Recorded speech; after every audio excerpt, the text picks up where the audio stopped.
Muy buenas tardes. Quien los saluda, un servidor, el doctor Oscar Barreto Leal, coordinador de la zona occidente de la Fuerza Especial Silanes.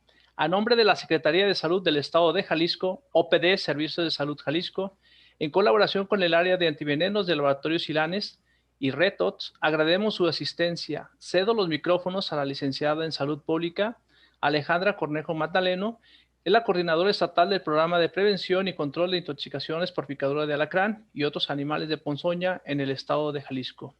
Sean ustedes bienvenidos y cedo la palabra a la licenciada Alejandra Cornejo. Muchísimas gracias, doctor Barreto. Asimismo, agradecemos su tiempo y interés en esta primera sesión en línea en el marco del evento Seminario Virtual Manejo del Paciente Intoxicado por Animal de Ponzoña en su edición en este año 2021.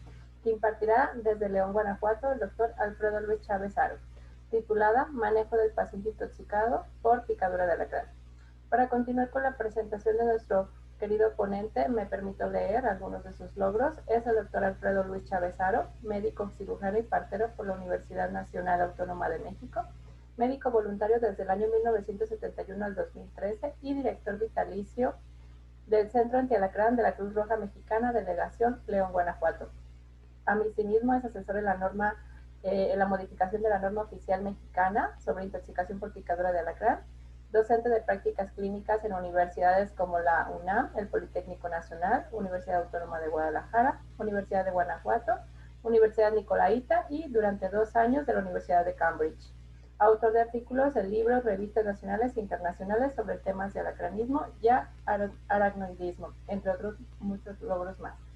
Le damos la más cordial bienvenida e iniciamos con su presentación, doctor, por favor.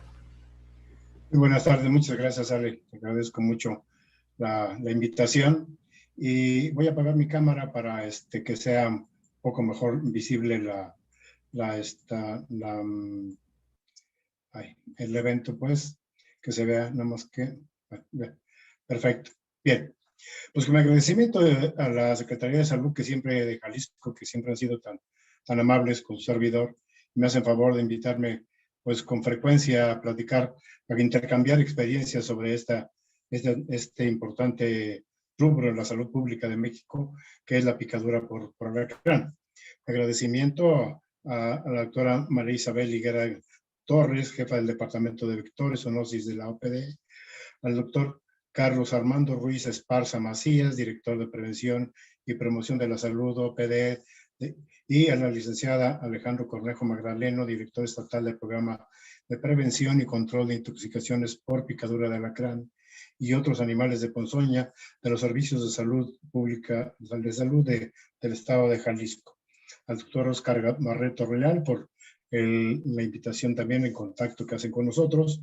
Y quiero aprovechar para agradecer a las personas que me han facilitado algunas imágenes de algunos de los estudios que ustedes verán a continuación en la plática, la intercambio de experiencias que vamos a tener con ustedes. Y obviamente a las personas que son nuestros video acompañantes, como yo les llamo, a todas las personas que nos hacen favor de escucharnos, de vernos a través ahora de las plataformas. Bien, pues el tema que me toca platicar con ustedes es esto del manejo de paciente intoxicado por alacranes venenosos y específicamente pues lo más reciente que hay al respecto, ¿sí?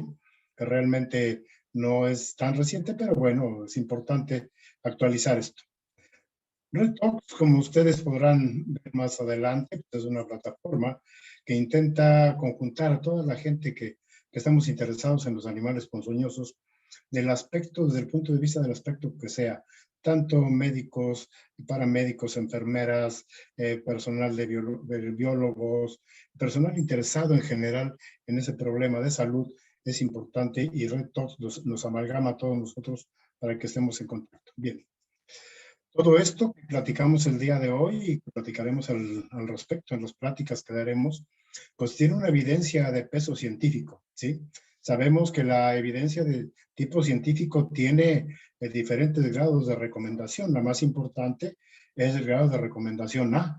Definitivamente es el que habla de los procesos donde se hacen los metaanálisis de un montón de ensayos clínicos, etcétera, la evidencia clínica procedente de al menos un ensayo clínico aleatorio. O sea, ese es el soporte más fuerte, más grande que tenemos, es la recomendación más fuerte.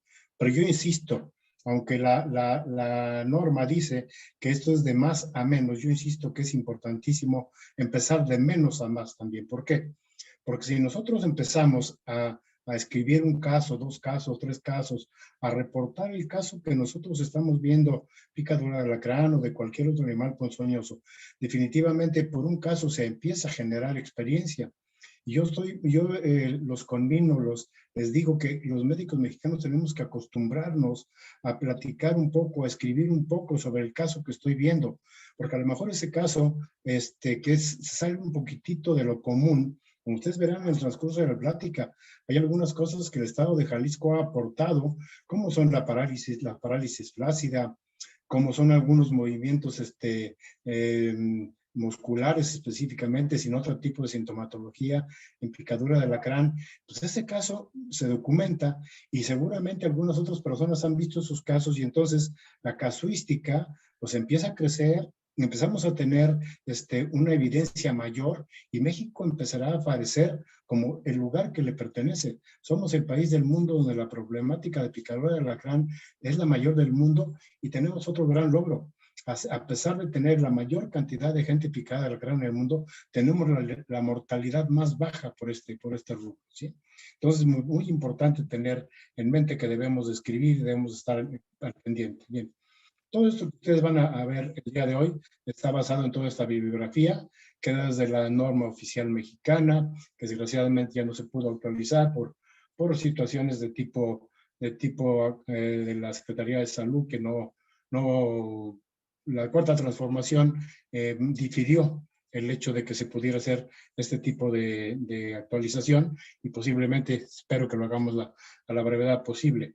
Ya debíamos de haber mencionado la norma, incluso se estaba trabajando en una norma de todos los arácnidos peligrosos de la República Mexicana, pero bueno, eso será más adelante. Tenemos las alteraciones electrocardiográficas, todos los escritos que hay en diferentes libros, artículos, y por lo más actualizado que hay en animales ponzoñosos, que es a través de esta publicación que se llama PubMed.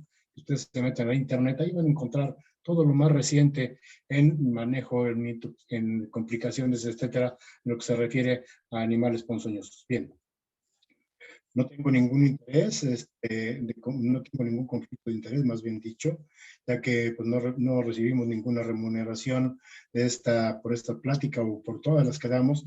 Definitivamente eso es algo que Red Talks siempre ha culminado a que seamos gente que platicamos nuestra experiencia sin ningún fin de lucro. Empezamos con lo primero. ¿Qué es alacranismo o cómo se define alacranismo? Alacranismo, para empezar, es una urgencia médica. Y desde aquí está importante y por eso lo subrayo en rojo. Es una urgencia médica. ¿Por qué? Porque definitivamente en muchas ocasiones no se trata como tal, sino que se difiere, no es un picado de alacrán, simple y sencillamente no. Es una auténtica urgencia desencadenada por la picadura e inoculación, aquí es algo muy importante, e inoculación del veneno de este artrópodo en el espacio tisular. ¿Por qué hago hincapié en estas partes de la definición? Porque no es lo mismo hablar de un paciente picado por alacrán a un paciente intoxicado por la picadura de alacrán. De hecho, la norma oficial mexicana y la guía de práctica clínica son muy específicas y dicen intoxicación por picadura de alacrán. Y eso lo refuerzo, porque es común que digan, es que a todo paciente que le picó un alacrán hay que ponerle el antídoto. No, a todo paciente que presenta datos de intoxicación, no todo aquel paciente que ha sido picado, porque pudo haber sido picado por un alacrán no peligroso para el hombre, puede haber sido picado por un alacrán de otro género que no nos genera ningún problema de salud grave al ser humano. Puede ser que nos haya picado un alacrán como este que tenemos aquí, donde que realmente está clavándole el aguijón a un ser humano, que es un pandino africano. Este pandino africano es un alacrán muy, muy grande, pero no es peligroso para el ser humano, ¿sí? sea, le puede dolerle, le va a generar algunas molestias que más adelante identificaremos, que se le llama de interés médico, no de interés toxinológico. Entonces, por eso es muy importante esta parte de la definición, que haya la inoculación de un veneno que nos genere un problema que pueda generar la alteración en diversos órganos y sistemas, con la estimulación del sistema simpático parasimpático, que de hecho puede llegar a la muerte del paciente. Entonces, muy importante tener en mente la definición del acranismo. ¿Qué llamamos nosotros últimamente interés médico? Llamamos interés médico a todo aquel accidente con un insecto o un arácnido o un otro animal considerado como peligroso que nos puede llevar a la consulta médica. Por ejemplo, puede ser un accidente por abeja, un accidente por una avispa, un contacto con una tarántula, un contacto con una llamada madre del alacrán, con un tendarapo, que en algunos lugares le llaman araña látigo, que realmente no son de interés toxinológico, sí de interés médico porque nos pueden generar molestia que nos va a hacer acudir al médico. El ataque, por ejemplo, de una serpiente no venenosa o de una boa incluso, que puede llevarnos a incluso fracturarnos a lo mejor algún hueso, o una mordida puede ser tan fuerte que nos llegue a generar una mordida importante, pero no nos va a inyectar ningún veneno. Puede ser que sí nos produzca edema, nos produzca mucho dolor. Obviamente eso es interés médico, nos va a llevar a la consulta médica. ¿Pero qué denominamos interés toxinológico? Interés toxinológico es aquello que se presenta cuando somos accidentados por un animal que nos puede generar la inoculación de un veneno que nos genere intoxicación, como puede ser la viuda negra, luego como puede ser el alacrán, de lo que vamos a platicar el día de hoy, como puede ser una araña, la denominada violinista o loxoceles, una serpiente de cascabel o una serpiente de coral, una coralillo. Estos son de interés toxinológico. ¿Por qué? Porque aquí tenemos que utilizar una sustancia denominada antitoxina, de las cuales hablaremos un poco más adelante. Epidemiológicamente, a nivel mundial, pues la problemática de picadura de alacrán es importante.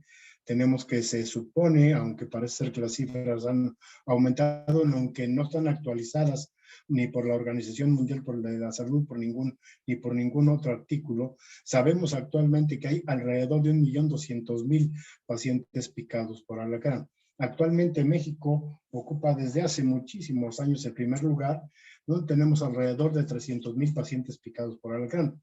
Para datos concretos, el año anterior, el 2020, tuvimos 264.976 pacientes picados por alacrán en la República Mexicana, de los cuales el estado de Guanajuato ocupó el primer lugar con 44.893. El segundo lugar lo ocupa Jalisco con 43.650. Por primera vez Guanajuato desplaza a Jalisco en el primer lugar. El tercer lugar lo tiene el estado de Guerrero con 38.963. El cuarto lugar el estado de Morelos con 22.363. Y como referencia siempre pongo a Durango, porque todo el mundo pensamos en que el lugar de la República Mexicana de la problemática de picadura de alacrán es Durango, pues tiene alrededor de 8.800 aproximadamente que tiene desde hace muchísimos años. Pero ¿por qué Durango entonces es famoso? Durango es famoso porque ahí fue donde se empezaron a hacer los estudios clínicos, primer lugar, y segundo lugar fue el sitio donde se elaboró el primer antídoto antialacrán en la República Mexicana. Importantísimo hacer referencia a esto.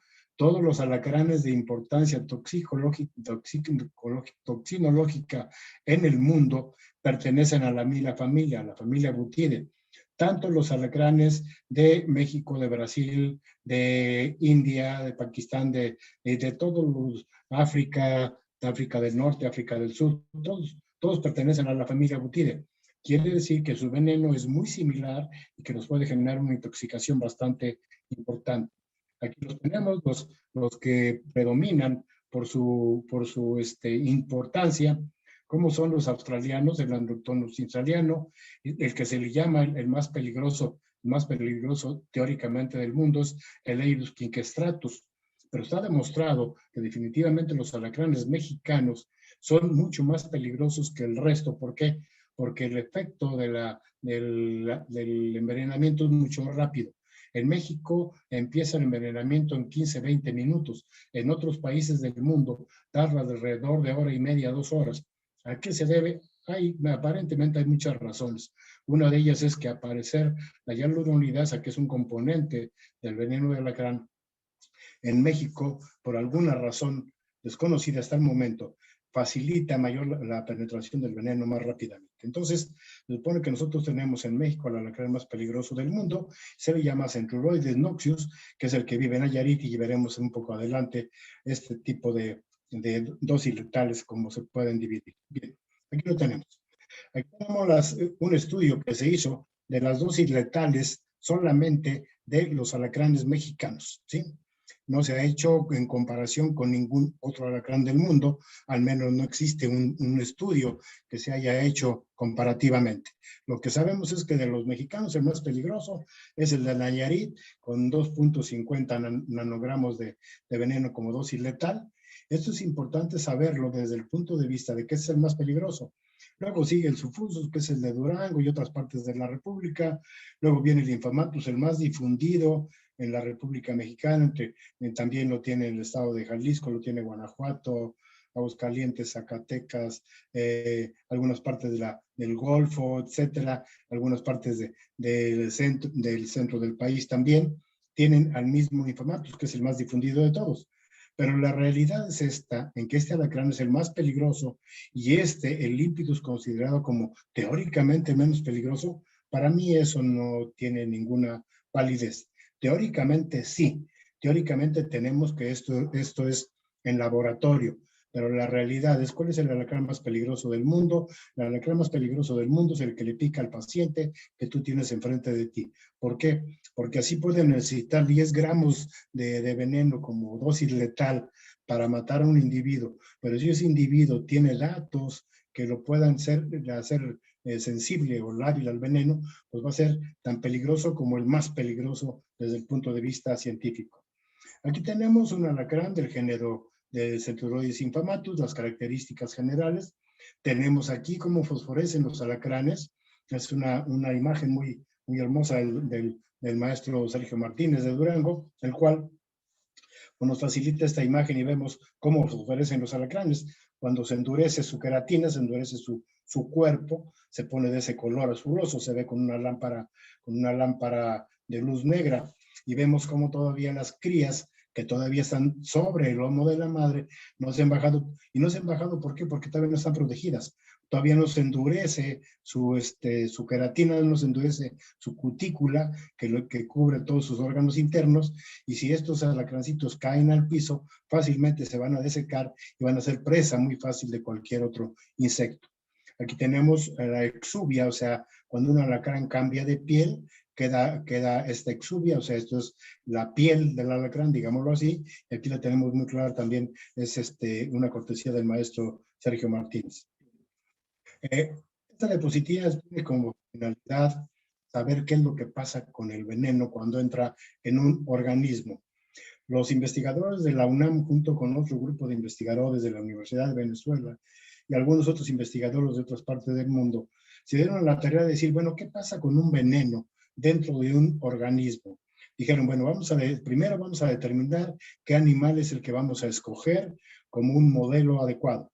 Ellos escogieron como modelo adecuado a un borrego por su peso y algunas características que ellos encontraron adecuadas para hacer este estudio. Entonces dijeron, primero vamos a inyectar un veneno, lo vamos a inyectar un veneno marcado, vamos a seguirlo en la circulación de ese animal, de ese modelo experimental, y entonces le inyectamos el veneno y a la hora vamos a inyectarle el antiveneno para ver qué pasa con ese veneno que estaba apareciendo en el sistema sanguíneo, estaba apareciendo en los órganos.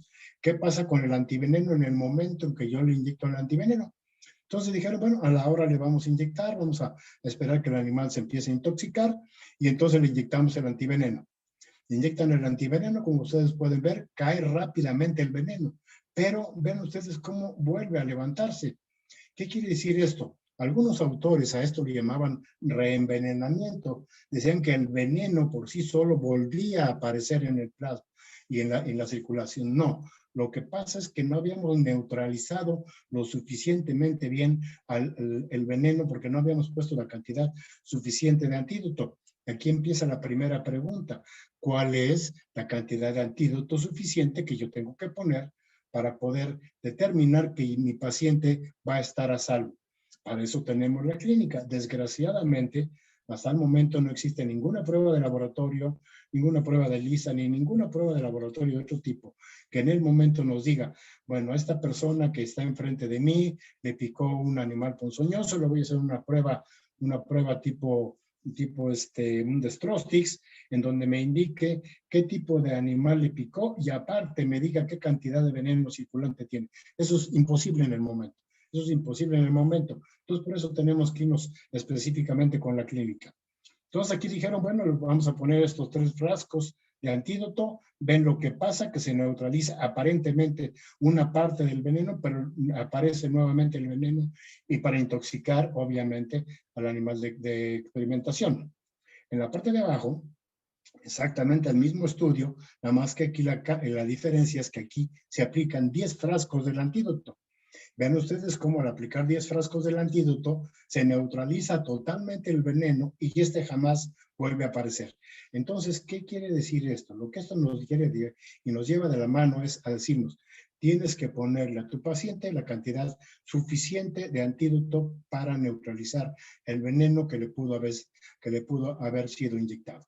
Entonces, como esto no lo sabemos, la clínica es la que nos va a llevar de la mano y por eso hay que conocer la clínica de nuestros pacientes, en este caso, intoxicados por picadura de alacrán. Ellos acuñaron este término muy importante. Los venenos son tiempo dependientes. Entre más tiempo el veneno esté en contacto con un organismo, llámese humano o no, esto va a generar mayor daño. Por eso se pone ahí, entre más tiempo el daño va a ser mayor. Entre más tiempo permanezca ese veneno en un organismo, más daño va a generar y las posibilidades de muerte o por lo menos de complicaciones obviamente son mucho mayores. Por eso hay que ser también muy eficientes, rápidos en el manejo, en el tratamiento de las intoxicaciones por picadura de alacrán específicamente, que es el tema que me toca platicar a mí. Tenemos que los factores de riesgo tenemos que considerar desde 2 puntos de vista.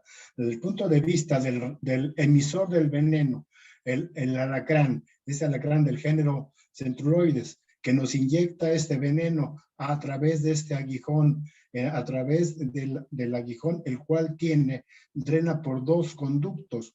Cada conducto sale de una de las glándulas venenosas. El alacrán en este telson, o esta vesícula venenosa, tiene 2 glándulas venenosas, una de un lado, otra del otro, y cada una de ellas drena por un lado diferente, ¿sí? Que está más o menos a nivel del tercio medio con el tercio distal, es donde está el drenaje del veneno.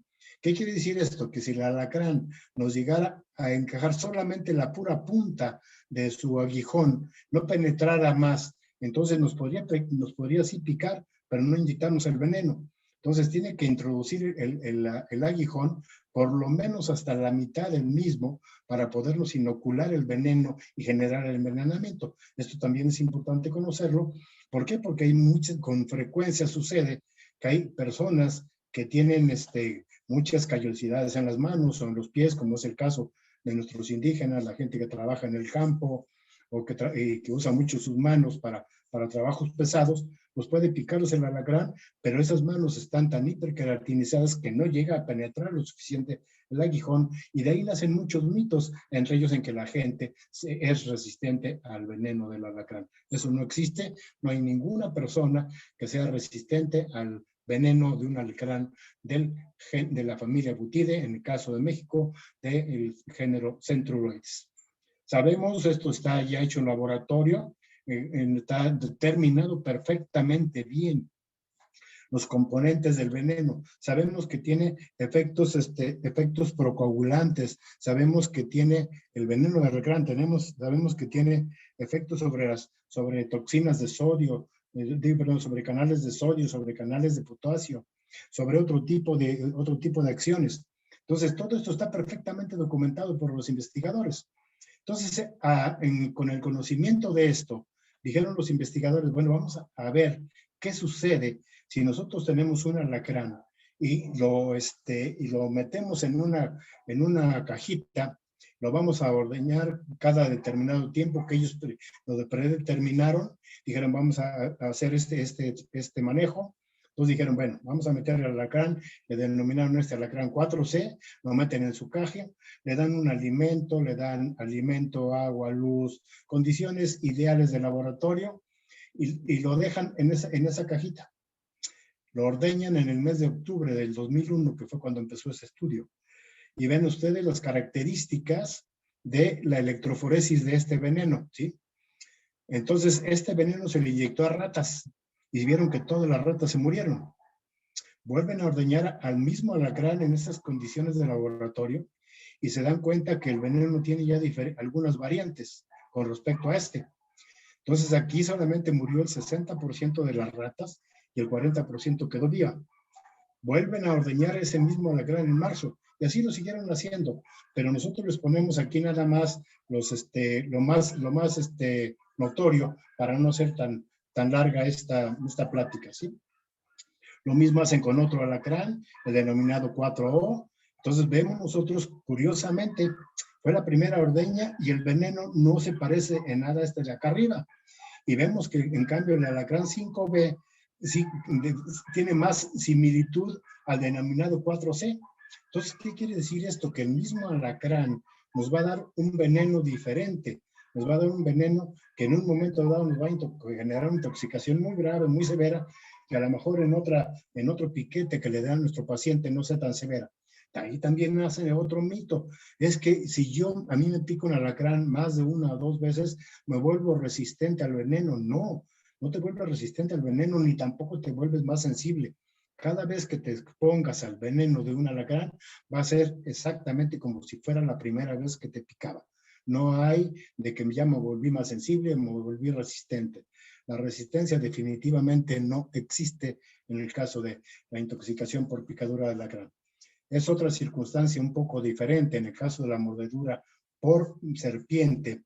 Cuando una persona ha sido mordida por serpiente en varias ocasiones, sí tenemos el riesgo, por la cantidad de veneno que llega a inyectar una serpiente, de que el paciente llegue a tener una alergia al veneno, no al antídoto, al veneno. Puede llegarse a ser alérgico y entonces presentar una reacción, además de la intoxicación, una reacción alérgica. Es importante conocerlo y hablamos del factor de riesgo del emisor del veneno. Y tenemos por otro lado al receptor del veneno. El otro factor de riesgo es el que recibe ese veneno. No es lo mismo que sea un paciente pequeño, un paciente menor de 5 años de edad, un paciente recién nacido, un paciente de unos meses de edad, un paciente de días de nacido. A mí el paciente más pequeño que me ha tocado atender es un paciente de 3 días de nacido. Y luego los pacientes que tienen alrededor de 5 o 6 meses, los niños de determinadas edades, casi todos esos que están aquí, pues a lo mejor aquí hay niños entre 5 o 6 años de edad, pero aquí también tenemos que considerar algo muy importante. No es lo mismo que le pique a un niño de 5 o 6 años de edad que esté en buenas condiciones de salud, bien vacunado, bien alimentado, sin ninguna enfermedad, sin ninguna comorbilidad, que a un niño que esté enfermo, un niño que esté, por ejemplo, en las condiciones en que generalmente te atienden a nuestros pacientes en los hospitales de la Secretaría de Salud, donde tenemos niños pues deshidratados, desnutridos, quizá no vacunados, etcétera, que es el caso posiblemente de esas criaturas que tenemos aquí o de estos otros niños que tenemos aquí. Entonces, importantísimo, todo paciente menor de 5 años de edad es el primer factor de riesgo para la letalidad, en primer lugar, la morbilidad y la letalidad de un paciente picado por alacrán y en general de cualquier animal ponzoñoso. Esto existe desde 1926, que fue cuando hicieron los primeros estudios, los maestros de Durango, que los empezaron en 1800 y fracción. Empezaron a hacer sus primeros estudios y desde entonces ellos dijeron, todo menor de 6 años de edad es el primer factor de riesgo, como también otro factor de riesgo importante es aquel paciente que tiene más de 60 años de edad. Por otro lado, el estado de salud. Hablábamos de la desnutrición, parasitosis, etcétera, en niños, y en cambio, en las gentes que pasamos los 60 años de edad tenemos problemas de salud, como cuáles, diabetes, hipertensión arterial, etcétera. Veremos en el momento que platiquemos sobre la toxicodinámica del veneno, donde veremos que definitivamente el veneno genera liberación de neurotransmisores. Y si tenemos un paciente ya con un daño previo, hipertenso, por ejemplo, o diabético, pues al liberarse algunos de los neurotransmisores van a complicar esto, y por eso es que hay que tomar en cuenta mucho el estado de salud del paciente que es atacado o es accidentado por la picadura de la hidratación del paciente. Y otro término que se conoce actualmente, la toxigenómica. Aquí tenemos, por ejemplo, vamos a pensar que estos dos niños, esta niña que tiene esta cosa azul y este otro niño que está aquí, tienen exactamente la misma edad. A lo mejor son hasta hermanos, podríamos decir, o primos, o qué sé yo, familiares. Pero van a tener una respuesta diferente a la picadura del alacrán. ¿Por qué? Porque genómicamente pueden responder diferente. ¿Por qué? No se sabe, no se sabe. ¿Por qué uno puede tener una cierta resistencia? ¿Por qué otro no? ¿Por qué un niño es más lábil a una infección que otro? ¿Por qué uno se enferma más frecuentemente de la garganta que otro de la misma familia? Eso se llama toxigenómica. Y esa toxigenómica hay que tomarla cada vez más en cuenta. Y esto es de lo que nos falta introducir en las guías de práctica clínica, en la norma oficial mexicana, que esperemos que pronto se pueda hacer esa revisión. Entonces, todo esto hay que considerarlo y se vuelve un factor de riesgo que nos va a acercar a la letalidad de los pacientes que son picados por un alacrán. La toxicología del veneno es la siguiente. Sabemos que el veneno en el sitio del accidente dura aproximadamente, en el caso del alacrán, alrededor de 3 minutos. Después de 3 minutos se absorbe a través de los linfáticos, de ahí pasa hacia el plasma, en donde dura alrededor de 120 minutos. Sabemos que la vida del media del veneno es de 36 horas, en el caso del alacrán. Cada uno de los animales ponzoñosos tiene vidas medias diferentes. Entonces, de aquí pasa al linfáticos, de linfáticos a plasma, y en el plasma podemos pensar, aquí podríamos decir, bueno, vamos a tomar como ejemplo que estos cuadritos de color fucsia, de color moradito, son el veneno y este es el antídoto. ¿Qué pasa si se encuentran en el mismo plasma el antídoto y el veneno? Pues rápidamente el antídoto va a neutralizar el veneno y se acabó la posibilidad de envenenamiento. El problema empieza cuando el veneno, pasados esos 120 minutos, se empieza a fijar en los denominados órganos blancos, como son corazón, pulmón, hígado, páncreas, riñón, básicamente. Al llegar ahí, empieza un problema grave para nosotros, porque es cuando el envenenamiento, como le llaman los investigadores, este envenenamiento escorpiónico o alacránico, que sería el término como lo podríamos llamar nosotros, porque escorpión y alacrán es exactamente lo mismo. Eso me pasó decírselos en alguna de las diapositivas anteriores.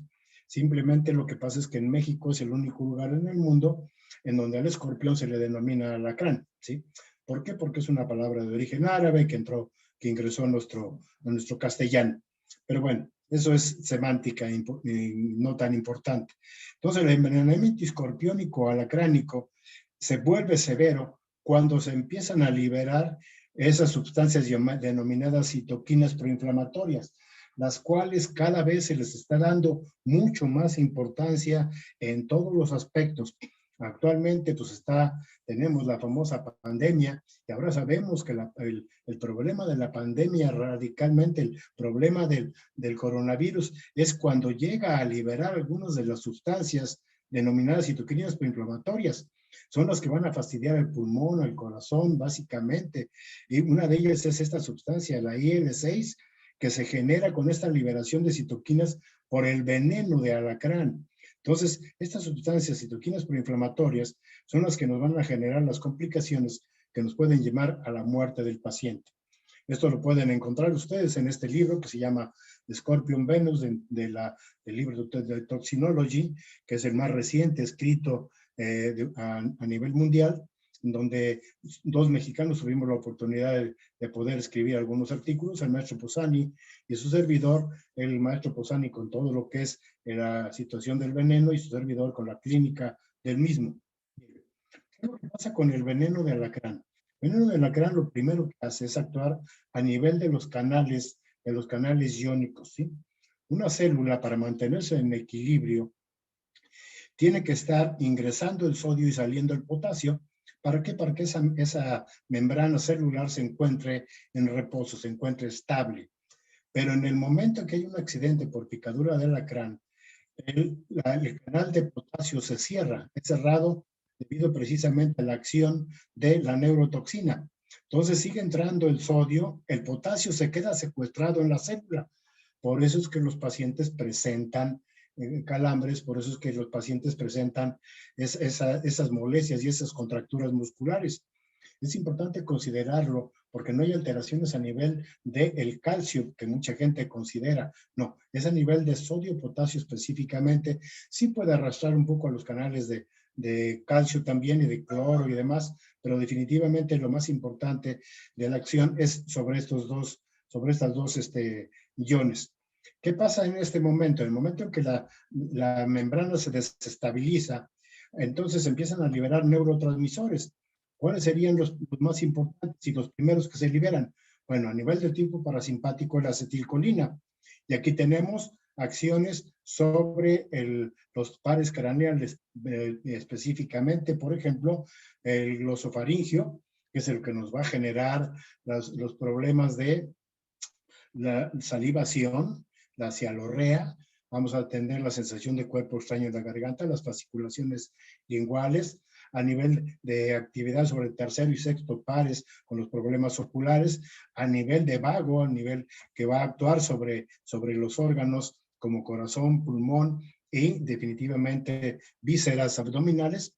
Y por otro lado tenemos la liberación de catecolaminas, adrenalina como primer punto de partida. Entonces de aquí vayámonos enfocando a la clínica. Tenemos un paciente picado por alacrán que ya es hipertenso. En el momento en que es picado por el alacrán, solamente en primer lugar, solamente con el puro estrés de la picadura, por el puro miedo de la picadura, y por otro lado, por la liberación de catecolaminas, solamente adrenalina, la presión se sube. Si a eso le agregamos que también se libera angiotensina 2 y se libera también dopamina, pues entonces la presión arterial se va más hacia arriba. Por eso es que tenemos que ser muy cautos en los pacientes y hablar nuevamente de considerar factores de riesgo en los pacientes que tienen alguna enfermedad o alguna comorbilidad en el momento en que son accidentados por el veneno de un alacrán. Entonces, todo esto nos va a llevar a la complicación por el lado de la acetilcolina, hacia complicaciones cardiovasculares, y por el otro lado, también del sistema adrenérgico, también a complicaciones del aparato cardiovascular y también al pulmón. Entonces, esto nos da como consecuencia algo que los investigadores ahora conocen como síndrome de insuficiencia respiratoria por escorpionismo. Antiguamente decían, bueno, lo que pasa es que entran en un edema agudo pulmonar. No, ahora sabemos que tiene su nombre propio, síndrome de insuficiencia respiratoria por escorpionismo, porque tiene datos específicos que lo van a separar del edema agudo pulmonar. Bien. Aquí tenemos una demostración de lo que sucede con el veneno de alacrán. Aquí tenemos una rata a la cual se le mató con pentotal sódico. Primero se le intoxicó con dióxido de carbono. Para que ya no sufriera el animal, se le inyecta pentotal, se le mata y se le hace la autopsia, ¿sí? Entonces aquí tenemos macroscópicamente lo que sucede con esta rata. Tenemos aquí que esta rata tiene pues una coloración aceptal, normal, un hígado normal, un intestino normal, un aparato genital igual, y en cambio tenemos acá una rata que fue envenenada con veneno de alacrán. Lo mismo se hizo exactamente. Para que el animal no sufriera, no se le dejó que muriera por el envenenamiento, se le mata antes y se le inyecta también pentotal. Entonces vemos nosotros que tiene esputo hemoptoico, ¿sí? Síndrome de insuficiencia respiratoria. Vemos aquí que hay retracción de los músculos respiratorios, la cianosis de los músculos, cianosis de las patas de la rata, cianosis del cuello de la rata, ¿sí? Ustedes pueden notar la diferencia entre una rata y otra. Ven ustedes la distensión del aparato digestivo, el crecimiento, el aumento del el útero de la rata. Y aquí tenemos desde el punto de vista de anatomopatología los órganos. Aquí tenemos el pulmón de la rata no envenenada o control, y aquí tenemos el de la rata envenenada. Lo mismo sucede con el miocardio, aquí no se alcanza a apreciar, pero aquí sí lo vemos. Aquí tenemos el corazón de esta rata. Esta rata, que este estudio fue hecho en el Instituto de Estudios Superiores de Irapuato, un estudio muy interesante hecho por el biólogo José Antonio Bueno, en donde se encontró exactamente lo mismo que en esta rata. Ven ustedes el hígado totalmente de un rojo intenso. Aquí tenemos los riñones de la rata. Tenemos el corazón detenido en sístole esperado. ¿Por qué? Porque se quedó secuestrado el potasio dentro, la distensión del intestino del mismo. Entonces, allá nos vamos explicando la fisiopatología, la vamos viendo y la consecuencia a nivel, desde el punto de vista tanto macroscópico como microscópico. Cómo se ve el páncreas desde el punto de vista de anatomopatología, y lo mismo sucede con el córtex renal, ¿sí? Entonces, sabemos y vamos a verlo en las complicaciones también, que esto se presenta frecuentemente. Sabemos que también hay alteraciones a nivel de los estudios de laboratorio. En ratas también se hizo ese estudio, lo hizo la bióloga Varela como tesis, ambos lo hicieron como tesis, también el biólogo Bueno. Entonces tenemos aquí alteraciones a nivel hepático, y tenemos alteraciones también a nivel de la creatinfosfoquinasa. Desde el punto de vista de sintomatología, como siempre les digo, creo que para ustedes no tengo yo nada que enseñarles con respecto a la clínica del paciente. Lo único que tenemos que puntualizar son algunos detalles que debemos de considerar. Primero, el primer dato en aparecer es el dolor. Un dolor muy intenso en el sitio del accidente y que se irradia hacia el miembro afectado. Pero quiero ser muy puntual en esto. El piquete de alacrán solo duele el miembro afectado. No sucede como en otros animales de ponzoña, por ejemplo, en el caso de una viuda negra, en el caso de un latrodectismo, el dolor es muy poco en el sitio del accidente, pero muy importante en los miembros inferiores. Cambio en el alacrán, no. Si el piquete fuera en un miembro inferior, le va a doler uno de los miembros inferiores. Si fuera una mano, le va a doler el miembro superior afectado, definitivamente. Va a haber el dolor irradiado hacia el trayecto del nervio que está inervando esa zona de la mano, del pie, etcétera. Tenemos que los pacientes empiezan a tener prurito nasal. Los niños es muy notorio, los niños empiezan a tallar mucho la nariz. Los pacientes un poco más grandes ya nos dicen, es que tengo como comezón en la garganta, tengo comezón, tengo una sensación extraña en la garganta, independientemente de esa sensación de cuerpo extraño del que ellos hablan. Hay resequedad nasal. Los pacientes refieren, es que siento como que el aire me está entrando muy frío por la nariz. Por eso estos pacientes es frecuente que en algunos hospitales donde hay aire acondicionado prefieren sacarlos del aire acondicionado, porque los pacientes sufren mucho, porque se sienten muy molestos de la nariz. Cialorrea es un dato que tenemos de que considerar que no es un signo exclusivo de la picadura de alacrán. Es un signo que se presenta en todos los animales neurotóxicos, como son. Es viuda negra, alacrán y también la serpiente de coral. Al igual que también un envenenamiento, por ejemplo, por organofosforados, también nos puede presentar cialorrea. Entonces hay que hacer un diagnóstico diferencial. Si solamente nos fuéramos con la pura cialorrea, tendremos que pensar en todo este tipo de venenos o de sustancias que nos pueden generar cialorrea. El nistagmo, las fasciculaciones linguales, sensación de cuerpo extraño y faringe, distensión abdominal. Ya platicábamos un poco de las alteraciones sobre los pares craneales en los cuales tiene acción el veneno de alacrán. Hipertensión arterial, que ya lo hicimos también hincapié en ella, la glicemia, la presencia de priapismo, que sigue siendo una situación importante a estudiar, porque pues, se podría encontrar una sustancia que actuara como el actual Viagra, por ejemplo, que ayuda a la disfunción eréctil, importantísimo, porque entonces no tendríamos efectos secundarios, porque esto Esto nos ayudaría muchísimo si se puede encontrar cuál es la razón, porque el óxido nítrico es el que se eleva en este caso, ¿no? La ceguera transitoria, el dolor en abdomen es poco, un dato diferencial con el veneno con Latrodectus.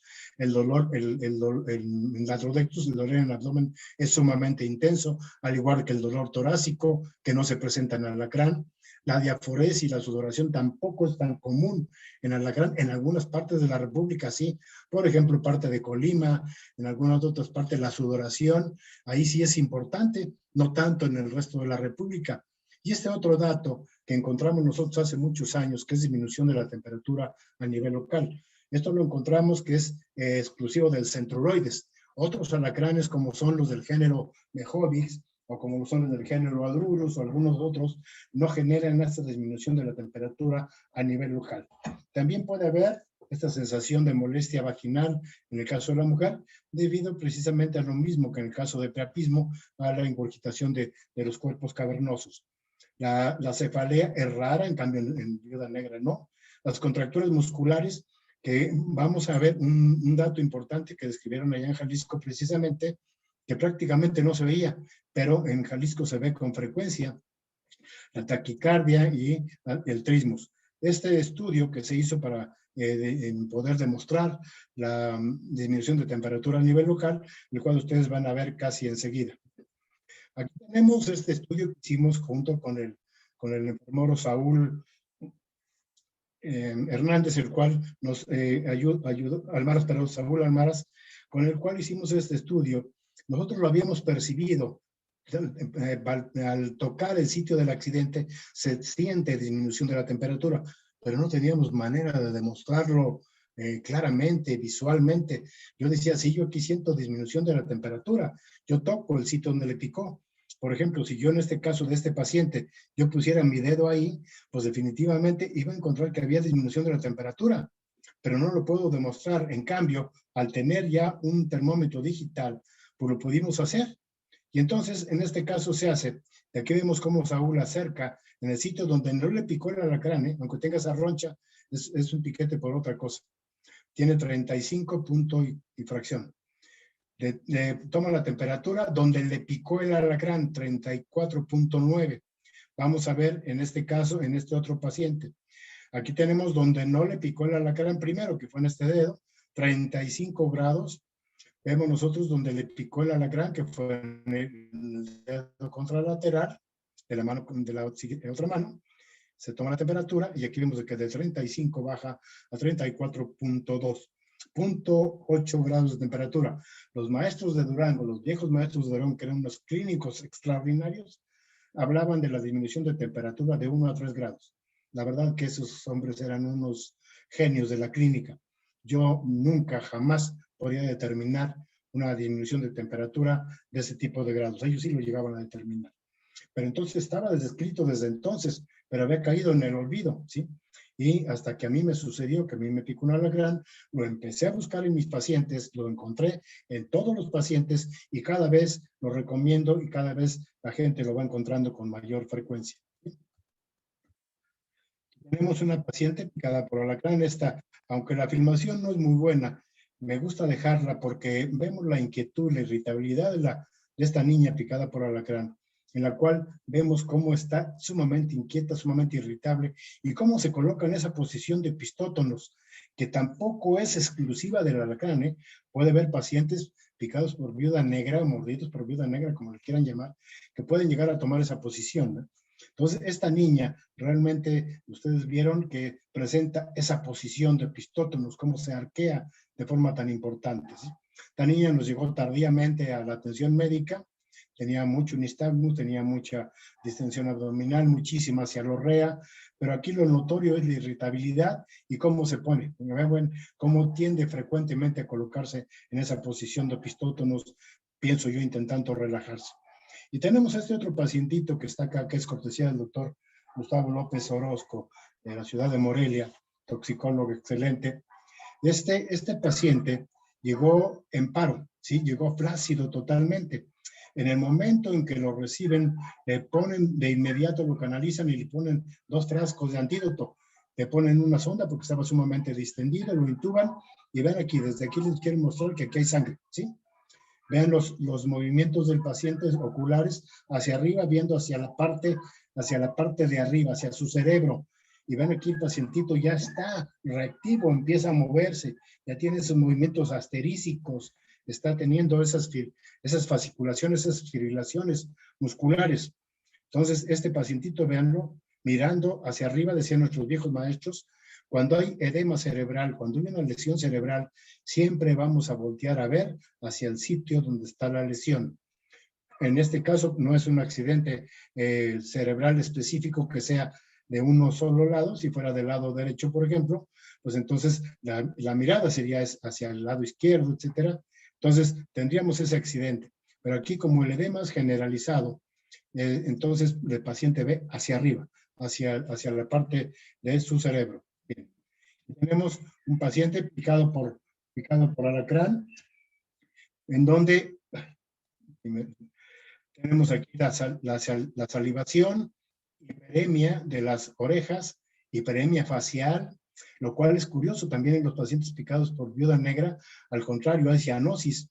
Tenemos la distensión abdominal y tenemos también en este paciente el dolor, ¿sí? El dolor importante. También tenemos aquí la hiperemia de las orejas, hiperemia nasal también, en la punta de la nariz, y la salivación importante y la cara de dolor muy importante. Y en el caso de este paciente, que es una niña que se sale un poco, es una muchachita de como 16 años aproximadamente, que sale un poco del patrón. Esta niña no está irritable, está al contrario, demasiado sedada, tiene una gran cantidad de salivación. El doctor López Orozco nos comparte esto y nos decía, oiga maestro, ¿qué tiene esta niña? ¿Por qué es picada alacrán? Ya nos dijeron, pero ¿por qué está así? Entonces dije, bueno, pues ya investigaron el por qué está esta criatura así. Entonces ya se dieron a la tarea de investigar. Le preguntaron a la amiga que la llevó qué es lo que había pasado. Vean cómo no responde ni a los estímulos dolorosos, ¿vean? Entonces resulta que esta niña le gustaba comer alacranes cuando utilizaba cristal, ¿sí? Entonces utilizó cristal, la metanfetamina, se quiso comer el alacrán, le picó primero aquí en el labio, la amiga incluso estuvo intentando apretarle, por eso tiene ese discreto edema aquí, y luego al tragarse el alacrán le vuelve a picar en la cara interna de la mejilla. Entonces recibió 2 piquetes. ¿En cuál de los 2 le inyectó el veneno? Quién sabe, porque solamente en uno de ellos ha de haber sido la inyección del veneno. Tenemos aquí este paciente con fasciculaciones linguales, es cortesía también del doctor López Orozco, ¿sí?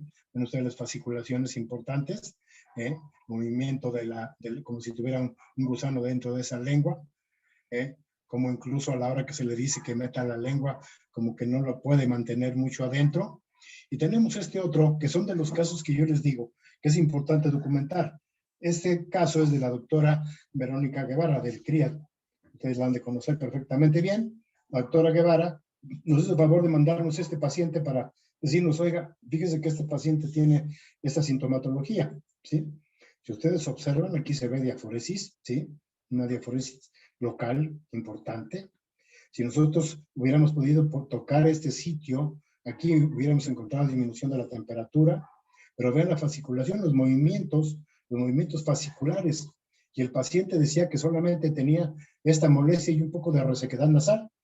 Comentamos con la doctora Vero y dijimos, bueno, investiga un poco a ver qué es lo que pasa con este paciente. Pues este paciente lo que pasaba es que este señor se estaba tomando un medicamento para la gripa porque estaba medio agripado y por esa razón tenía el cuadro clínico enmascarado. O sea, estaba tomando un antihistamínico y como consecuencia su clínica no era florida, su clínica estaba muy enmascarada, muy disminuida aparentemente, aunque tenía una intoxicación importante, ¿sí? Cuando se le puso el antídoto, pues el paciente mejoró. Este otro paciente también es cortesía de este médico de servicio social, el doctor Alexander León, que se lo mandó al doctor Gustavo López y no me lo comparte, porque vemos aquí la irritabilidad de un paciente. Vean ustedes nuevamente, insisto, hiperemia facial, ¿sí? De este paciente. Y vean ustedes la irritabilidad del paciente. Paciente sumamente inquieto, con nistagmus, la mirada dirigida hacia arriba, paciente desesperado, obviamente, distensión abdominal, ¿sí? Entonces, el paciente lo están fijando, están intentando fijarlo entre 3 personas. Por eso yo les digo con frecuencia que estos pacientes, miren los ojos, hacia dónde están viendo. Estos pacientes con frecuencia tenemos que utilizar terapia doble, la terapia antidotal y la terapia enzimática, ¿sí? Pero enzimática desde el punto de vista de estar encima del paciente. Insisto, hiperemia de las orejas. Tenemos a este paciente, en ese momento le pudieron pasar 2 frascos, pero en esa irritabilidad, a pesar de que la enfermera intentó fijarlo, se le zafó la venoclisis.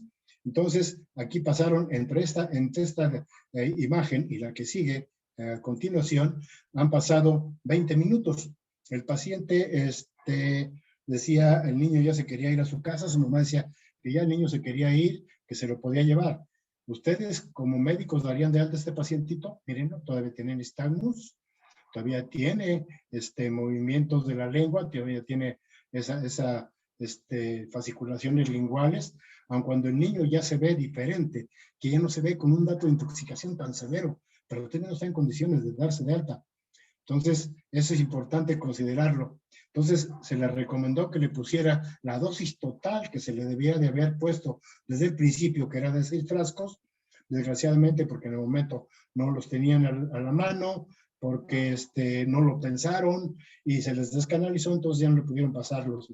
Por eso es importantísimo, cuando nosotros tenemos un paciente con intoxicación severa y pudimos canalizar una vena, pásenle el total de la dosis que consideren de acuerdo a las indicaciones de la guía, porque puede pasar lo de este paciente, que se les descanalice, se les zafe la venoclisis y tienen que volverlo a canalizar para volver a ponerle el completo del tratamiento, porque si no, la intoxicación va a seguir.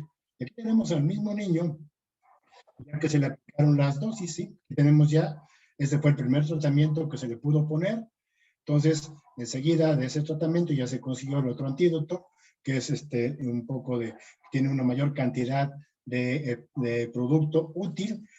Tiene alrededor de entre 38, de 68 a 60% de producto útil, y tiene 98.9, 98.6 como promedio de antídoto útil. Por eso este antídoto está considerado como el mejor.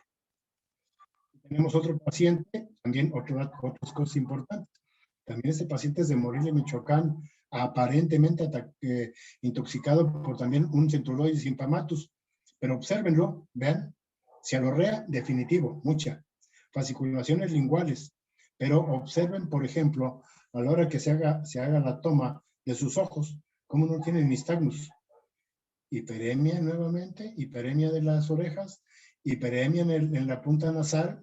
El niño no tiene nistagmus, pero sí la salivación es importantísima, ¿sí? Muy, muy importante, veanlo, ¿sí? Y aparte el niño está irritable también, no se mueve mucho de las manos porque lo tienen bien fijo, pero quiero que observen un poquito algo, ahorita que adelantemos un poco la diapositiva, ahorita que se aleje la toma, miren ustedes cómo están sus miembros inferiores. Algunos autores esto lo denominan el síndrome de las piernas inquietas.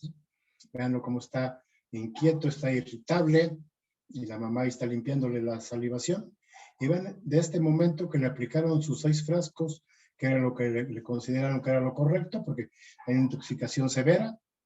Entonces, vamos a este otro lado, el niño, unos 40 minutos aproximadamente después de haber sido atendido, ¿sí? Ven ustedes como ya está cooperador, ya no hay fasciculaciones, la hiperemia de las orejas prácticamente ha desaparecido, nunca presentó el nistagmus, como el nistagmus no lo presentó, ya no hay la hiperemia en las orejas, y veamos acá, ¿sí? Veamos sus pies, cómo ya está haciendo el movimiento que le están indicando, pero no tiene la movilidad que tenía en la diapositiva en la toma anterior.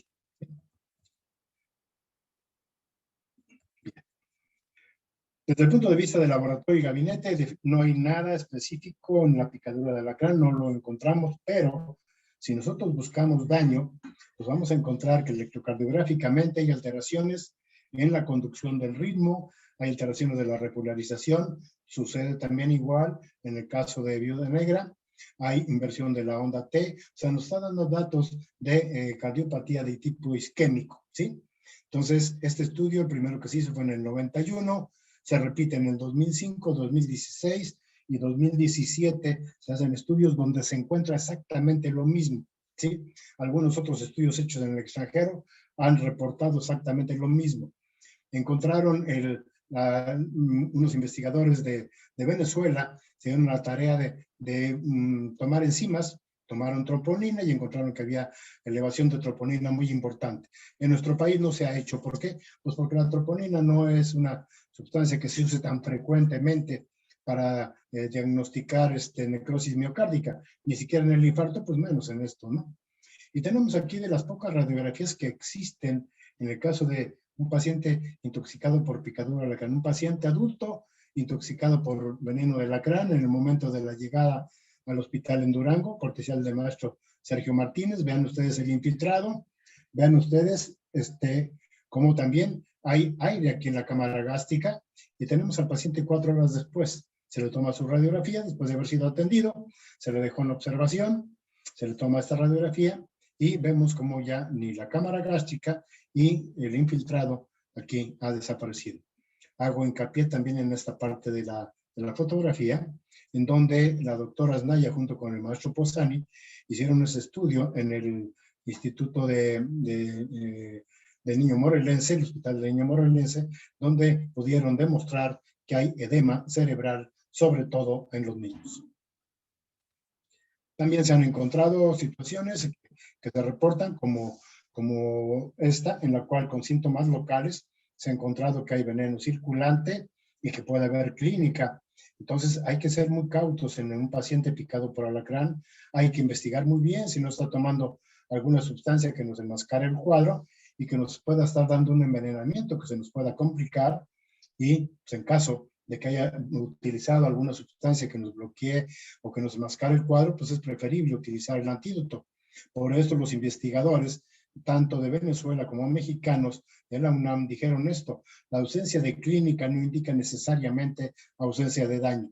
Y vuelven a lo mismo, el veneno de escorpión produce un cuadro de respuesta inflamatoria sistémica, acordémonos de las citoquinas proinflamatorias, y por eso el uso precoz y racional del antiveneno es imperativo. Esto lo dicen estos investigadores de la UNAM y del Laboratorio de Neurofarmacología de la UNAM, junto con la doctora Gina de Sousa, el doctor Jorge Paniagua y otros investigadores de otros lugares del mundo. Complicaciones, híjole. Estuvimos buscando ayer, dando una nueva revisada a complicaciones, nos encontramos con una cantidad impresionante de complicaciones sobre síndrome nefrótico, donde los niveles de veneno en 15 minutos generaron un daño importante en riñón y en hígado en menos de 30 minutos. También alteraciones importantes en pulmón, corazón. Esto está demostrado en este artículo de Toxicon del 96. Los estudios histológicos que también muestran cambios degenerativos en riñón, con glomérulos desorganizados, túbulo necrótico, etcétera. También en este estudio que se publicó en el 2012 en Toxicon también. Incluso también tenemos acá que se encontraron con pruebas de ELISA, en algunas pruebas de ELISA, donde sean, pero de manera experimental, que la distribución de cambia en cada órgano y se concluye que se afecta el ADN de algunos órganos y se encontró que había una detección importante de veneno en este artículo que está documentado en Toxicon en el 2017. ¿Sí? Bien. Desde el punto de vista de tratamiento, definitivamente sabemos que para nada sirven los remedios caseros. Veamos desde el punto de vista de lo que se ocupa. El veneno que está dentro de un organismo, tenemos que ir a bloquearlo a la brevedad posible. ¿Cómo? Con el antídoto. El antiveneno es el mejor El único tratamiento específico con las intoxicaciones por picadura de un animal ponzoñoso. Sabemos que las intoxicaciones en general tienen dos maneras de tratarse. Una con antídotos, que no hay muchos, y otro con antagonistas. Los antagonistas solamente nos van a quitar síntomas, nos van a quitar datos, pero no van a quitar el veneno sigue estando dentro, como se hace aquí. Aquí tenemos el veneno todavía dentro. ¿Cuánto tiempo? 36 horas, recuérdenlo. Y aquí, en cuanto se puso el antiveneno, se neutralizó. ¿Cómo se neutralizó? De esta manera. Esta es el anticuerpo, la antitoxina, el antiveneno, el antídoto favoterápico. Aquí tenemos a la toxina circulante, ¿sí? Esto se une por cargas eléctricas, por afinidad, y entonces esto se forma una molécula inerte que es eliminada a través del retículo endotelio, 90% por riñón y otro 10% por hígado. Pero en caso de que nosotros utilicemos la terapia antagonista, pues el veneno sigue estando dentro. Entonces aquí me está quitando síntomas, pero el veneno sigue ahí. Por eso es que el tratamiento debe ser encaminado primero a bloquear el veneno y después ponle el otro medicamento que tú busques. Pero primero hay que poner el antídoto. Lo antiguo en la terapia, en la intoxicación por picadura de alacrán, esto es lo que existía desde 1926 hasta aproximadamente el 2002. La seroterapia, ¿sí? El suero, los famosos sueros. Pero, ¿qué es lo reciente? ¿Qué es lo actual? ¿Qué es lo nuevo? Que ya no está nuevo en México. Lo nuevo en la terapia de la intoxicación por picadura de alacrán se llama fagoterapia, ¿sí? Fagoterapia, que ahorita vamos a ver qué es esto. Estos son los sueros cruz, esto es la seroterapia, era el licuado de caballo, ¿verdad?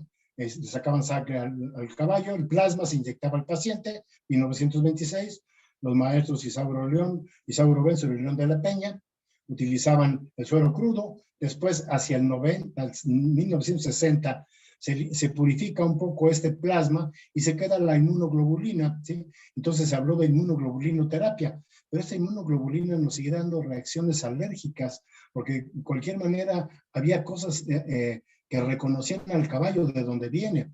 En este caso, esta parte de aquí abajo, la fracción cristalizable o fracción de complemento, es lo que reconoce al caballo, ¿sí? Entonces, en México, desde hace muchos años, se empezó a hacer digestión enzimática. Una digestión enzimática hecha con peptina, en donde se corta esta parte, la parte inferior, se corta a nivel exactamente de esta unión disulfuro. Entonces, elimina esta parte de aquí con una nueva centrifugación y se queda solamente la parte útil del antídoto, lo que yo le llamo el factor atrapador del veneno. Es el factor antibody o factor antibinding. Esto es muy importante, considerar que debe hacerse la digestión enzimática con pepsina, porque cuando se hace con papaína, el corte es a este nivel, se corta aquí, a este nivel. Entonces queda un FAB1 por acá, otro FAB1 por acá.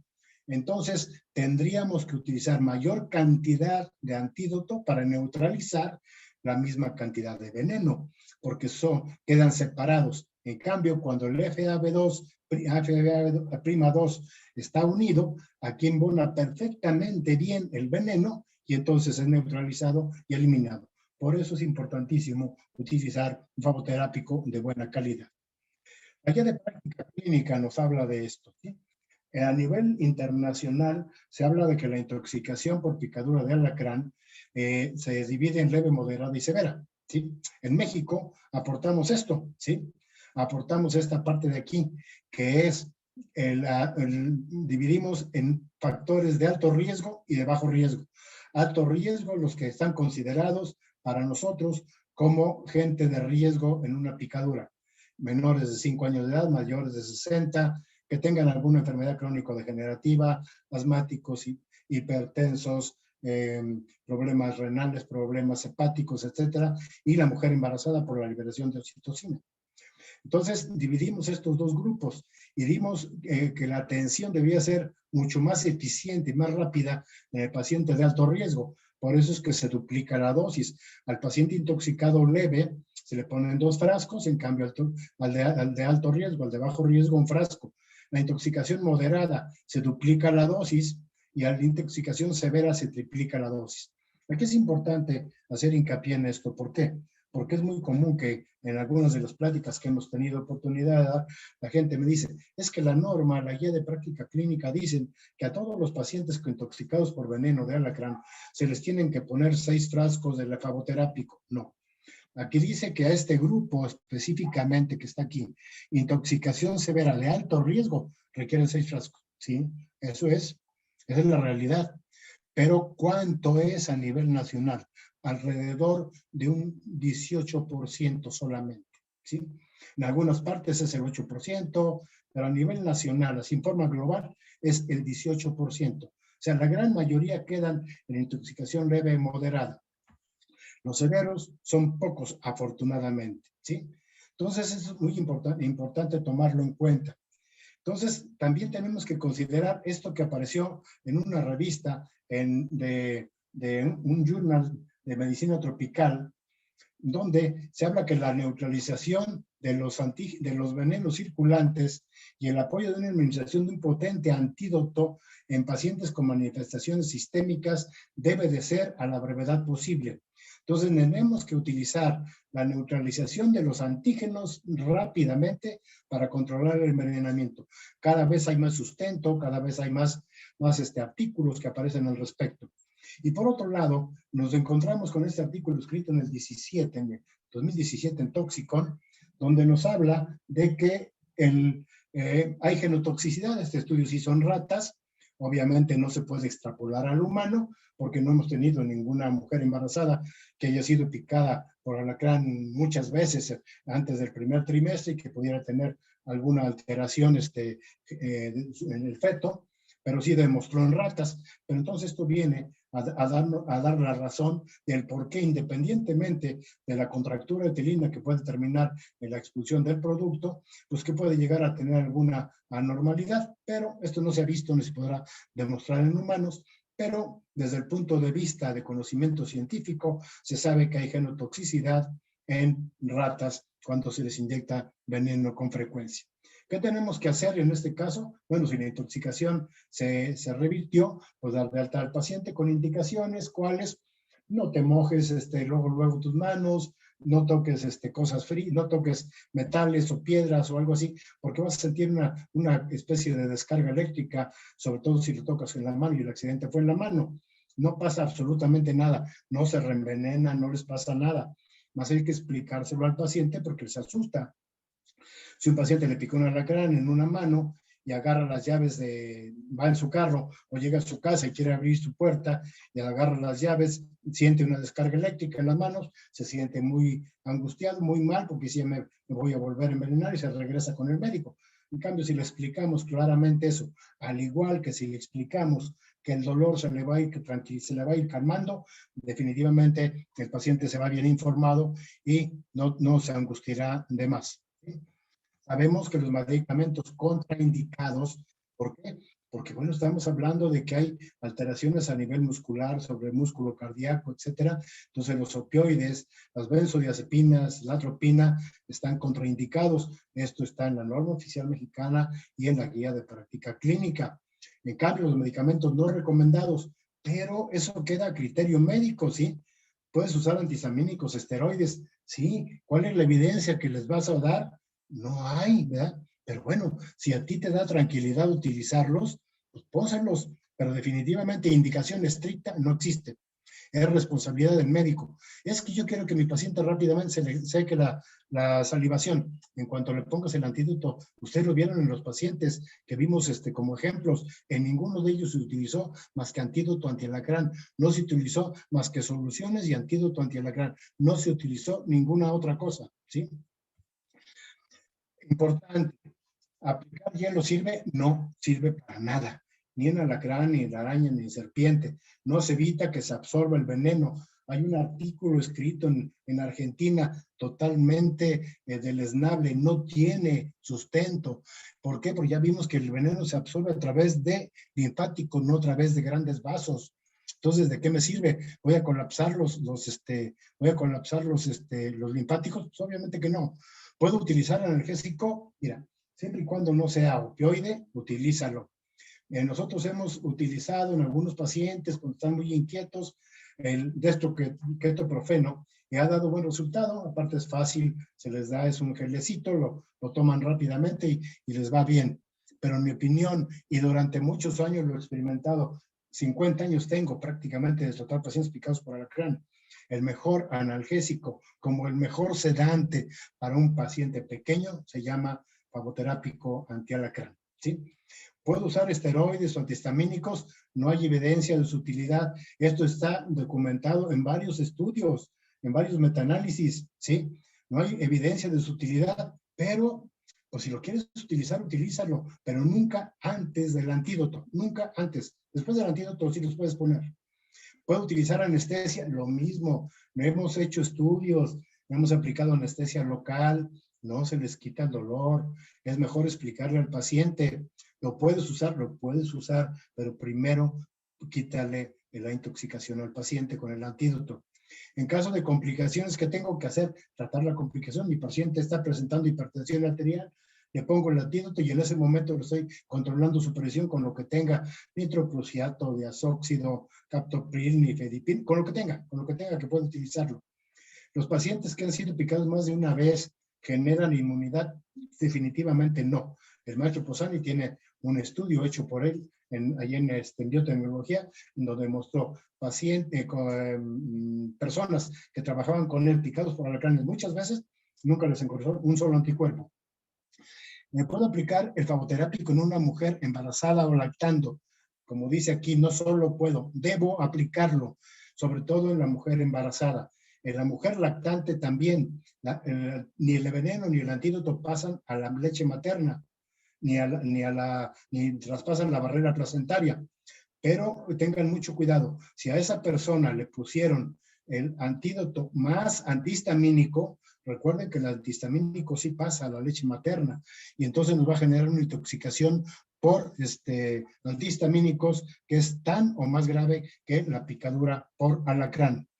Entonces, debo de aplicarlo. Sí, esto ya está documentado.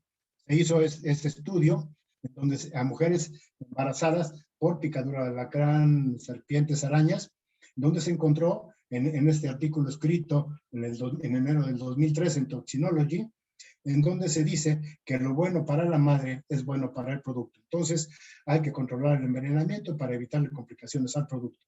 Puedo aplicar medicamentos caducados. Consulten las normas mexicanas o consulten este artículo escrito por la doctora Elda Sánchez en Estados Unidos, donde utiliza el antídoto mexicano caducado de más de 5 años, fue útil 100% y no presentó ninguna reacción de ninguna naturaleza.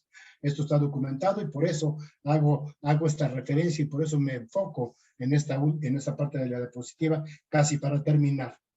¿Qué puedo hacer si no tengo el flavoterápico? Pues conseguirlo, solicitarlo, enviar el paciente al siguiente nivel de atención. Si lo envía al siguiente nivel de atención, importantísimo, por favor, envíenlo canalizado, porque si lo envían sin canalizar, pues cuando llegue al sitio donde lo van a atender, ya va a serles mucho más complicado porque va a llegar con colapso vascular. Terapia antidotal, definitivamente la vital, ¿sí?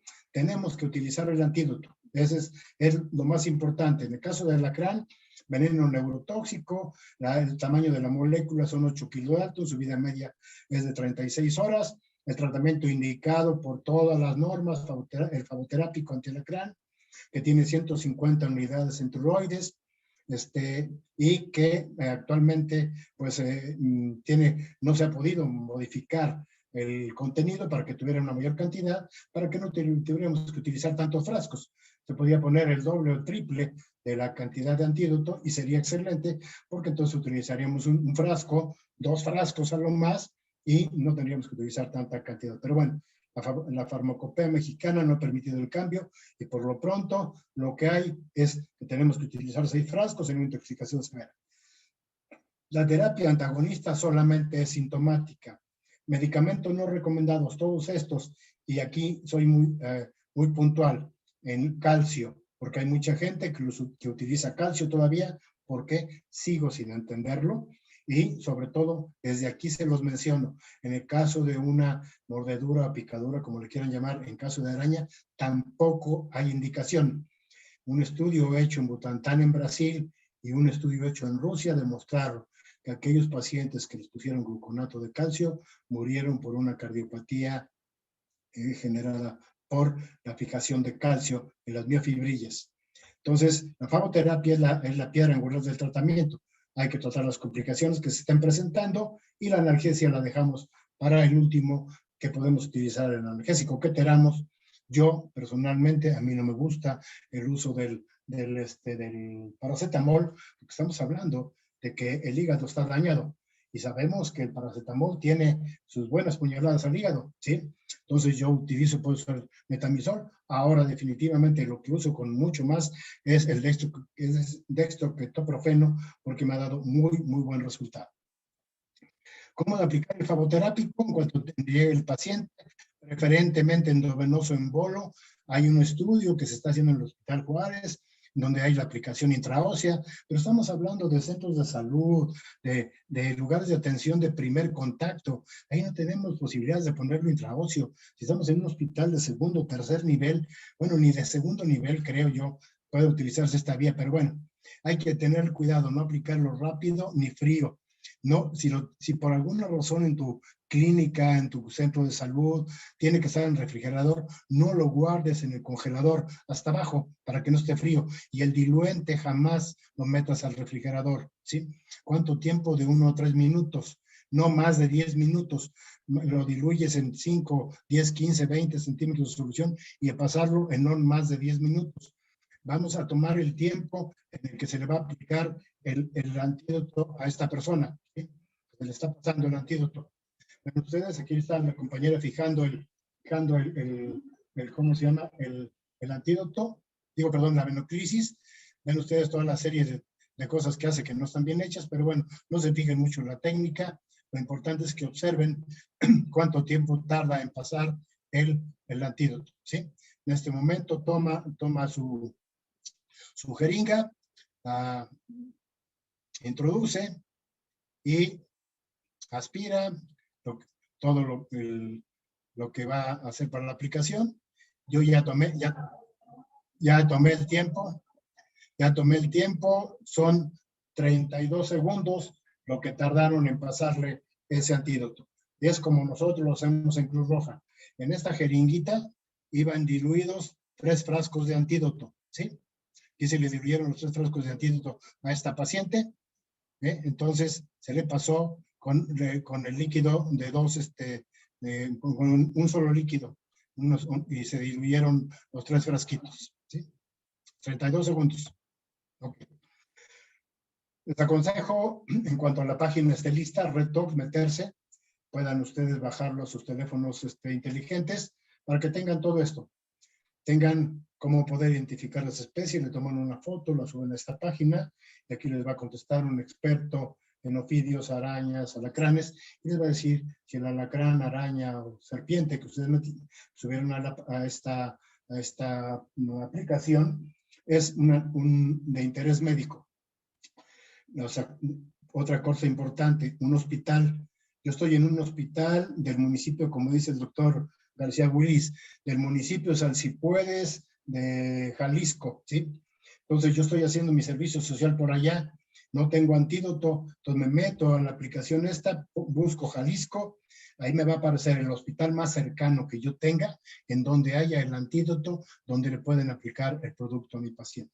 Creo que en Jalisco no tienen ese problema, porque la distribución que han hecho la Secretaría de Salud ha sido muy puntual. El estado de Jalisco es un líder en la distribución del antídoto, ha sido un líder en lo que es dar pláticas, en la capacitación, en la documentación de casos, siempre ha sido un líder excelente. Por eso, la verdad, me siento muy complacido de poder platicar con el estado de Jalisco cada vez que me hace el favor de invitar. Desde León, Guanajuato, me estoy despidiendo de ustedes con esta diapositiva de lo que nosotros le llamamos el Notre Dame de Guanajuato, ¿sí? Esta iglesia, que es una iglesia muy bonita, templo expiatorio. Dicen los que conocen Notre Dame, yo nomás lo conozco en foto, que este rosetón se parece muchísimo al de allá.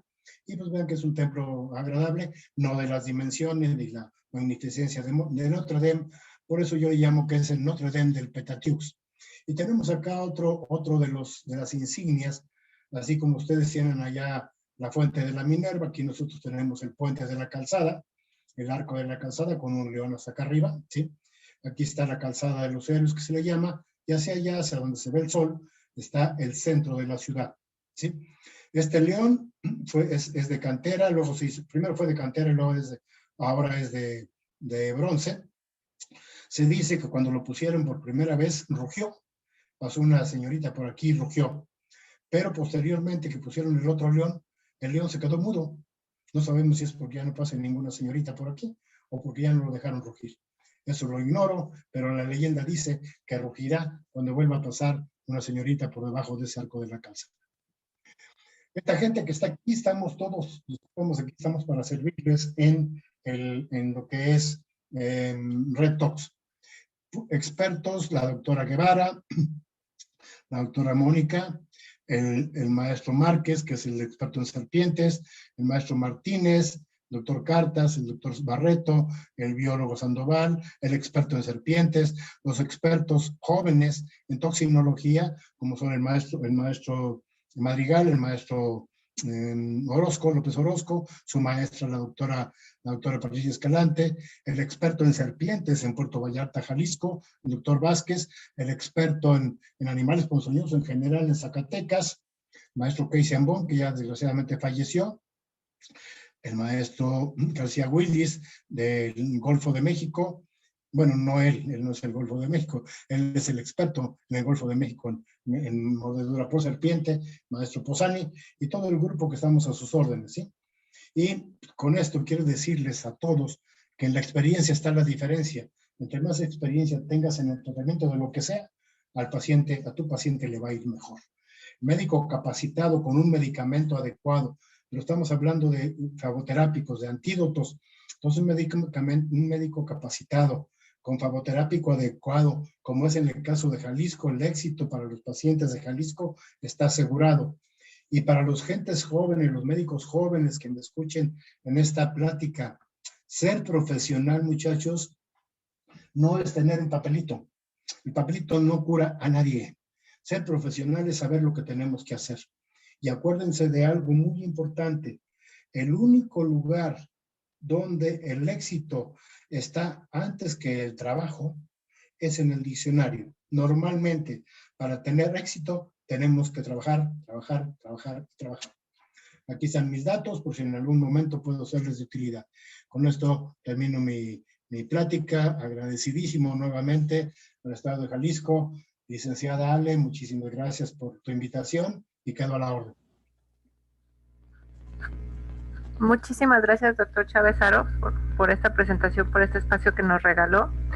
Y viendo esta significativa ponencia, agradecemos y cerramos de esta manera esta sesión. Obviamente haciendo un agradecimiento extensivo, doctor, a usted y a todos los que nos acompañaron en este día. Los invitamos obviamente a seguir participando con nosotros el próximo miércoles 8 de abril con el tema manejo del paciente intoxicado por mordedura de araña Latrodectus, que impartirá la doctora Verónica Guevara. Y por último, pero no menos importante, reconocemos y agradecemos a todos los profesionales y personal de la salud que se enfrentan cada día a la enfermedad COVID-19 durante esta pandemia. Muchas gracias. Muchísimas gracias, doctor Barreto, y muchísimas gracias, doctor Chávez Haro. Un placer. Muchas gracias, doctora. Digo, licenciada, perdón.